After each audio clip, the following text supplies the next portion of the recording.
आजकल अगर हम अपने माशरे में देखें, हम अपने मुल्क में देखें या पूरी दुनिया में देखें तो ऐसे ही है कि लोग अंदर से शैतान होते हैं जबकि बाहर से फरिश्ता सिफ्ट बने होते हैं।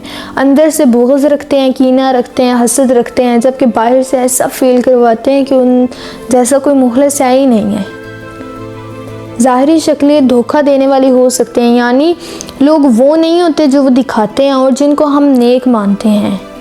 लोग अंदर से ये तमाम बुग़्ज़ रखते हैं, कीना रखते हैं, हसद रखते हैं, ये तमाम चीज़ें रखते हैं, जबकि बाहर से ऐसा फ़ील करवाते हैं कि उन जैसा कोई दोस्त है ही नहीं।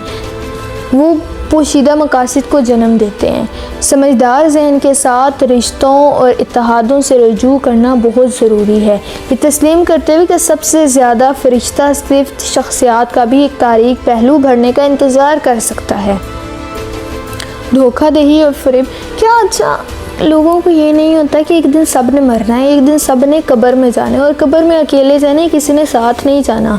क़यामत के दिन अकेले अल्लाह को मुँह दिखाना है। आपके अपने अमाल होंगे, किसी दूसरे के अपने अमाल होंगे। जन्नत में आपने जाना, किसी और ने नहीं जाना आपकी जगह।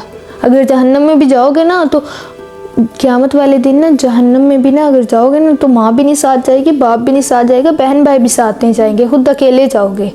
तो इतने की अमाल कर लो कि क़यामत वाले दिन अल्लाह को तो मुँह दिखा सको, जन्नत में तो जा सको। धोखाधड़ी, फ़रेब तो ये तो कुछ दिनों के लिए है, चलो मंथ्स के लिए हो जाएगा, उसके बाद मरना तो है ही है ना, एक दिन अल्लाह को मुंह तो दिखाना ही है। तो इन तमाम चीज़ों से बाज आओ, क्योंकि ये सिर्फ टेम्परेरी हैं। इन तमाम चीज़ों ने एक दिन ख़त्म हो जाना है। अगर अच्छे अमाल कर लोगे ना तो अगर जन्नत मिल जाएगी ना तो वो परमानेंटली है, जन्नत में आप हमेशा रहोगे।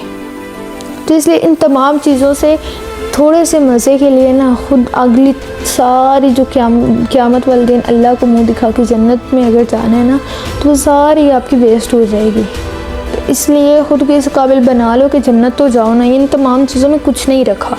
धोखाधड़ी और फ़रेब साए में छुपे रहते हैं जो हमें इंसानी रिश्तों की नज़ाकत की याद दिलाते हैं। फजल से शैतान के गिरने की एहतियाती कहानी एक तमसील के तौर पर काम आती है, जो हमें मुहर्रकात पर सवाल करने और अपनी बातचीत में चौकन्ना रहने की ताकीद करती है। इसकी बजाय एक मुतवाज़न अंदाज़े फ़िक्र की ज़रूरत पर जोर देता है जो फ़हम फ़रास्त को खुलेपन के साथ जोड़ता है। मुसलसल आमाल और सच्चे इरादों के ज़रिए इत्मीनान हासिल किया जाना चाहिए, क्योंकि फ़रिश्तों को भी उनकी खूबी में कभी आजमाया नहीं जाता था। लिहाजा आइए दोनों आंखें खोलकर इंसानी रवाबित के पेचीदा रक़्स को देखें, इस हिकमत को कबूल करें जो अंधे भरोसे के खिलाफ एहतियात करती है, फिर भी निजात और तरक्की के इम्कानात के लिए खुले रहें। इन लोगों के लिए अपना दिल खोलना जो देखभाल करने का बहाना करते हैं। देखभाल वही है कि अब सामने वो फील करवा रहे हैं कि हम आपके साथ हैं, हम आपकी हर मुश्किल में आपके साथ हैं, आपकी गम में, आपकी खुशी में साथ हैं। लेकिन अगर आप कभी देखना चाहो ना तो खुशी में ना मिठाइयाँ जो मांगते हैं ना वो गमी में कहीं आपको नज़र नहीं आते। ये ऐसे लोग हैं लेकिन गैर मुखलिस हैं, आपको कमज़ोर और तकलीफ़ में मुब्तला कर सकते हैं। कुछ लोग तशवीश का इजहार कर सकते हैं लेकिन इनके अमाल आपके एहसासात से हकीकी दिलचस्पी की कमी को ज़ाहिर करते हैं। आपके जज्बात को मुमकिना नुकसान से बचाते हुए मुस्तनिद कनेक्शंस और आपके कमज़ोरी से फ़ायदा उठाने वालों के दरमियान फ़र्क करना बहुत ज़रूरी है। आप ये फ़र्क करो कि आपका दोस्त कौन है, आपका दुश्मन कौन है। अगर हम देखें तो 100 आउट ऑफ 70% लोग आपके मुखलिस नहीं होते, जस्ट 30% लोग हैं जो आपके साथ मुखलिस चल रहे होते हैं। लेकिन मुझे लगता है 30 भी नहीं होंगे, शायद मे बी 10% हो, क्योंकि ये लोग बस अपना मकसद निकलवाते हैं और चले जाते हैं। तो इन तमाम लोगों से दूर रहें, खुद अपने लिए इतना करें, खुद इतने पावरफुल हों कि आपको किसी और की ज़रूरत ही ना पड़े।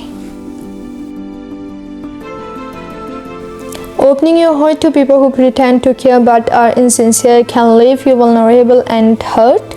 Some individuals may feign concern, but yet their connections reveal a lack of genuine interest in your feelings.